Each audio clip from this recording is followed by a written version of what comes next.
আল্লাহ বলেন, বান্দা তোমাদের সব সময় যেটা প্রয়োজন, তোমার সব সময় যেটা জরুরি বিষয়, এই বিষয়গুলো আমি আমার কুদরতি হাতের মধ্যে রেখে দিয়েছি।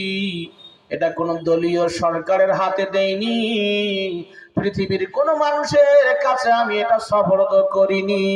তোমরা আমার বান্দা, নামাজ পড়লেও তোমরা আমার বান্দা, না পড়লেও তোমরা আমার বান্দা, তোমরা যাকাত দিলিও আমার বান্দা, না দিলিও আমার বান্দা। দুনিয়ায় যেহেতু পাঠাইছি, তোমাকে হায়াত দিয়েছি, নিঃশ্বাসটা তোমাদের জন্য ফ্রি ফ্রি। সুবহানাল্লাহ। যদি আল্লাহ টাকা নিত, নিঃশ্বাস কিনতে জীবন শেষ হয়ে যাইতো,